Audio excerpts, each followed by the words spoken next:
បើ MV វិញខ្ញុំមានអារម្មណ៍ថាខ្ញុំស្រឡាញ់ទាំងអស់ស្អាតជាងគេហើយយើង go to the next level របស់យើងហ៎បងគឺបទ recognize របស់ Can លើទទួលស្គាល់ថាមានអ្នកចង់ក៏វាយចង់ហាកទេលមានអ្នកចង់មកវាយបើហាប្រជិតប្រជិញខ្ញុំតាមសំឡេងពីមុនហ្នឹងខ្ញុំដឹកតែ commercial ធម្មតាឯងប៉ុន្តែបើពាក្យថា TVC ហ្មងហើយគេចាក់នៅតាមផ្លូវចាក់អីអញ្ចឹងណាគឺ supermarket ជា my first TVC ហ្មងតែបន្ទាប់ហើយយើងអាចបាច់តោពីទៀតឯងយើងមកឈរយើងធំ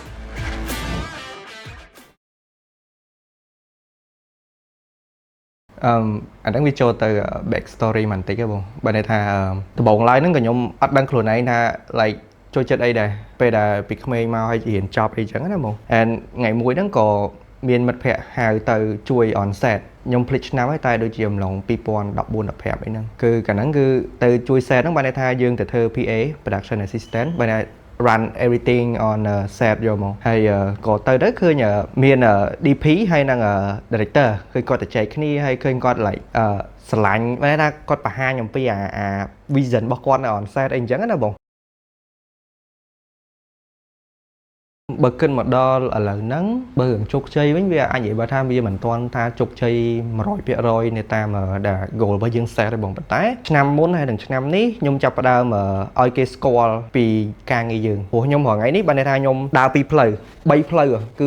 ជា MV director ផងជា short ជា film director ផងហើយនិងជា commercial director ផងអញ្ចឹងគេចាប់ផ្ដើមស្គាល់ពីការងារយើងសឹងថាពេលដែលគេឃើញការងារយើងគេដឹងថាជាយើងអញ្ចឹងណាបងអញ្ចឹងក៏មានអ្នកខ្លះក៏គាត់ស្គាល់យើងអីអញ្ចឹងទៅអាហ្នឹងវាជា achievement មួយដែលខ្ញុំទទួលបានហើយអីដែលខ្ញុំទទួលបានបំផុតហ្នឹងគឺខ្ញុំបានហ៊ានធ្វើអ្វីដែលខ្ញុំអត់ដែលហ៊ានធ្វើពីមុនគឺ short film បើ MV វិញខ្ញុំមានអារម្មណ៍ថាខ្ញុំស្រឡាញ់ទាំងអស់ទាំង MV ខ្ញុំដឹកក្រោយឬក៏អីអញ្ចឹងណាបងខ្ញុំស្រឡាញ់ទាំងអស់ប៉ុន្តែអីដែលខ្ញុំមានអារម្មណ៍ថាយើងធ្វើមកយើងស្អាតជាងគេយើងនិយាយចេះហ្មងស្អាតជាងគេហើយយើង go to the next level របស់យើងហ៎បងគឺបទ recognize របស់ Can លើទទួលស្គាល់ថាមានអ្នកចង់ក៏វាយចង់ហាកទេលមានអ្នកចង់មកវាយបើហាប្រជិតប្រជិញខ្ញុំតាមសំឡេងអាបើមានបងខ្ញុំវាតោងទៅទុយមកតាមសញ្ញេតែអាខ្លាថោរូបមួយបងវាធ្វើដូចជាតារាដូចជាឆ្នាំទៅមួយដែលខ្ញុំបានដឹកបទហ្នឹងអញ្ចឹងតកតងទៅនឹង film ដែលជា good achievement របស់ខ្ញុំហ្នឹងគឺមាន Have ហើយនិង Lisa រឿងទាំងពីរហ្នឹងគឺខ្ញុំស្រឡាញ់ដូចស្មើគ្នាហ្មងដោយសារតែពីរហ្នឹងគឺអត់អាចវាស់បានទេព្រោះ Have គឺជារឿងដែលខ្ញុំធ្វើឡើងហើយខ្ញុំ like make a mistake with that film អញ្ចឹងហើយសម្រាប់ Lisa គឺខ្ញុំធ្វើវាដើម្បី complete a mistake from Have អញ្ចឹងពីររឿងហ្នឹងវាជាការចារនៅកំណត់ត្រាមួយឬក៏ជាមេរៀនមួយនៅក្នុង career មួយហ្នឹងអញ្ចឹងរឿងទាំងពីរហ្នឹងគឺជាអីមួយដែលខ្ញុំស្រឡាញ់អូខេហើយតកតងទៅនឹង commercial គឺខ្ញុំធ្វើច្រើនតែអីដែលខ្ញុំស្រឡាញ់ជាងគេហ្នឹងគឺ Chipmunk Supermarket តែបន្ទាប់ហើយយើងអាចបាច់តោពីទៀតឯងយើងមកឈរយើងធំអាចនិយាយបានថា head poll អីមកខ្ញុំស្រឡាញ់ TVC ហ្នឹងដោយសារតែពាក្យថា TVC ពីមុនហ្នឹងខ្ញុំដឹកតែ commercial ធម្មតាឯងប៉ុន្តែបើពាក្យថា TVC ហ្មងហើយគេចាក់នៅតាមផ្លូវចាក់អីអញ្ចឹងណាគឺ supermarket ជា my first TVC ហ្មង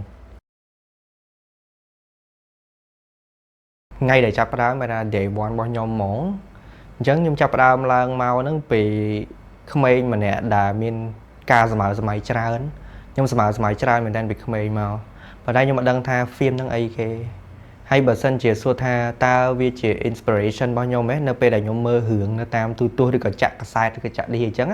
អត់ហ្មងដោយសារតែខ្ញុំអត់ដឹងថារឿងមួយហ្នឹងត្រូវមាន director ត្រូវមានអីខ្ញុំអត់ដឹងទេអញ្ចឹងតែខ្ញុំដឹងតែខ្ញុំម្យ៉ាងគឺខ្ញុំសម័យច្រើនមែនតើអញ្ចឹងដល់ថ្ងៃមួយកាលហ្នឹងខ្ញុំដូចជារៀនទី11 12មិត្តភ័ក្តិគាត់មានបងគាត់ធ្វើខាង production ហ្នឹងគាត់ហៅទៅអញ្ចឹងនៅពេលដែលគាត់ហៅទៅហ្នឹងគឺខ្ញុំបានទៅមើល set នឹងផ្ទាល់ហើយខ្ញុំឃើញគេ using camera ហើយនឹងគេមាន director អង្គុយលើកៅអីគេមាន DP គេមាន team ច្រើនមែនតើអញ្ចឹងខ្ញុំមានអារម្មណ៍ថា wow លយហើយពេលហ្នឹងហើយបាទខ្ញុំចាប់ផ្ដើមខ្ញុំដឹងថាខ្ញុំត្រូវធ្វើអីបន្តទៀតអញ្ចឹងបងអូខេបន្ទាប់មកទៀតក៏ខ្ញុំ keep ទៅរហូតដល់តែពេលដែលខ្ញុំចប់ទី12ហ្នឹងក៏ខ្ញុំមិនអាចទៅរើសយកខាង film ភ្លាមដែរព្រោះដោយសារថាជំនាន់ហ្នឹងវាសឹងថាអត់ដឹងទៅធ្វើការនឹងណាយើងនិយាយចេះហ្មងយើងអត់ដឹងថាទៅធ្វើការនឹងណាទេទី1ទី2បើសិនជាយើងចង់រៀនផ្នែកហ្នឹងគឺយើងមានតែទៅខាងសាលាដូច DMZ ឬក៏ទៅលីមខុកវិញអីចឹងទៅប៉ុន្តែតាមស្ថានភាពគ្រួសារយើងពេលហ្នឹងគឺយើងអត់មានលុយរៀនទេយើងនិយាយត្រង់ហ្មងយើងអត់មានលុយរៀនយកហ្មង អញ្ចឹងយើងត្រូវបោះបង់ក្តីសម័យរបស់យើងហ្នឹងទៅរៀននៅសាលាធម្មតាហើយ choosing អក្សរសាស្ត្រអង់គ្លេសដើម្បីធ្វើគ្រូបរិញ្ញាបត្រអង់គ្លេសអូខេប៉ុន្តែខ្ញុំអត់បោះបង់ខ្លួនឯងទេបានថាពេលហ្នឹងគឺខ្ញុំនៅតែទៅពេលដែលគេហៅអញ្ចឹងទៅហើយទៅហ្នឹងគឺអត់បានលុយទេពេលហ្នឹងហ៎បងគឺមិត្តភក្តិខ្ញុំមួយគឺគាត់មានម៉ូតូមួយហើយខ្ញុំហ្នឹងគឺជិះទៅទាំងពីរនាក់ហ្នឹងហ្មងគាត់ឈ្មោះបុតតែឥឡូវហ្នឹងគាត់សម្រាប់ពីខាង film ឯងដោយសារគាត់មានគ្រួសារមានអីចឹងទៅអញ្ចឹងកាលហ្នឹងគឺជិះម៉ូតូទៅពីរនាក់រហូតហើយគេថតដឹងស្រាប់បងពេលថត video film មិនថតនៅពេញទេពេលខ្លះថតគៀនស្វាយខ្លះថតទៅតកែវកំពង់ស្ពឺកំពង់ឆ្នាំងអីចឹងក៏មានដែរគឺយើងត្រូវជិះម៉ូតូទៅតាមគេរហូតប៉ុន្តែយើងអត់ទទួលបានកម្រៃទេចំនួនហ្នឹងដោយសារតែយើងទៅហ្នឹងគឺទៅ support set បានថាជា PA production assistant អញ្ចឹងយើងអត់បានលុយយើងបានតែបាយ3ពេលទេ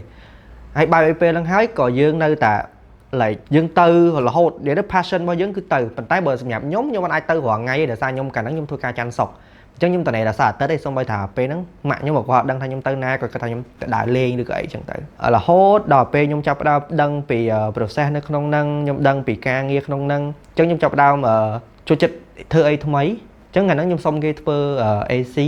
assistant camera កាលហ្នឹងខ្ញុំធ្វើ AC បានថាធ្វើខុសគេជេរគេថាឲ្យអីអញ្ចឹងណាហើយអាចនិយាយបានថាជំនាន់ហ្នឹងនៅក្នុង set អត់ដូចឥឡូវទេបានថាមិនថា director ឬក៏ DOP ឬក៏ AD សឹងថាគឺគាត់ថាឲ្យខ្លាំងយកហ្មងគាត់អត់មានយល់មុខយើងថាក្មេងឬក៏អីគឺដឹងតែគាត់អាចនិយាយបានថាគាត់ស្ដាប់គឺជេរយកហ្មងតែយើងនៅតែទទួលបានថាខំមាត់ដើម្បីយើងបានឱកាសធ្វើការហ្នឹងសឹងថាឱកាសហ្នឹងវាតិចមែនតើប៉ុន្តែយើងត្រូវតែចាប់វាចឹងទៅដើម្បីឲ្យបានដឹងពីវាយល់ពីវាអញ្ចឹងណាបងសម្រាប់ខ្ញុំមាន quote 3សម្រាប់ខ្លួនឯងហ្មងទី1សម្រាប់ជីវិតរបស់ខ្លួនឯងទី2សម្រាប់ការងារទី3សម្រាប់សង្គម society អញ្ចឹងសម្រាប់ខ្លួនឯងហ្នឹងគឺ never give up អូខេឡើងដល់ថ្នាក់ខ្ញុំសាក់នៅលើដៃខ្លួនឯងតែថាជីវិតខ្ញុំពិបាកតាំងពីក្មេងអាចថាមិនខាក្មេងពេកគាត់ថាតាំងពីនេះមកគឺយើងពិបាកហ្មងដោយសារយើងជួបរឿងច្រើនអញ្ចឹងខ្ញុំតែងតែប្រាប់ខ្លួនឯងថាមានរឿងអីក៏ដោយក៏យើងអត់ give up ដែរយើងនៅតែដើរទៅមុខរហូតបើសម្រាប់ career របស់ខ្ញុំគឺខ្ញុំមានពាក្យមួយហើយក៏ពាក្យហ្នឹងក៏ខ្ញុំចង់ផ្ញើទៅដល់អ្នកដែលទើបតែ start up បានចាប់ផ្ដើម career មួយហ្នឹងដែរ dream come first money come later បានន័យថាធ្វើអីមួយក៏ដោយគិតទៅលើក្តីសម័យមុនសិនកុំគិតថាធ្វើអីដើម្បីលុយទី3ហ្នឹងគឺសម្រាប់ society សម្រាប់ខ្ញុំហ្មងគឺ work hard loyalty and respect អូខេ3ហ្នឹងគឺ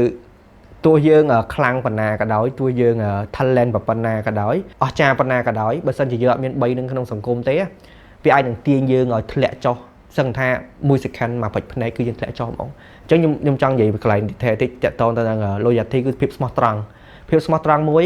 បើន័យថាបើសិនជាម្នាក់ហ្នឹងគាត់ធ្លាប់ឲ្យបាយយើងហូបមិនថាឲ្យអីគេយើងត្រូវថាគាត់គឺជាអ្នកមានគុណយើងហើយអាហ្នឹងយើងត្រូវចាំនៅក្នុងចិត្តហ្នឹងបើន័យថាយើងត្រូវស្មោះត្រង់ជាមួយចំណុចកន្លែងហ្នឹងហើយស្មោះត្រង់ជាមួយនឹងមនុស្សជុំវិញខ្លួនបើថាមនុស្សទាំងអស់វាមិនមែនថាល្អទាំងអស់ហើយដែលចូលមកជីវិតយើងប៉ុន្តែមនុស្សល្អច្រើនដែលចូលមកអញ្ចឹងយើងព្យាយាមរក្សាពួកគាត់ហើយនឹងស្មោះត្រង់ទៅលើពួកគាត់តើតើទៅនឹង hard work គឺយើងដាច់ខាតត្រូវភូខ្លួនឯងរហូតយើងអាចមាន ego ទៅលើខ្លួនឯងថាអូខ្ញុំល្អហើយខ្ញុំខ្លាំងហើយខ្ញុំអត់ត្រូវការ research ខ្ញុំអត់ត្រូវការរៀនអីថ្មីអត់ទេមិនថា career ក្នុង film industry ឬក៏អីក៏ដោយមនុស្សទូទៅ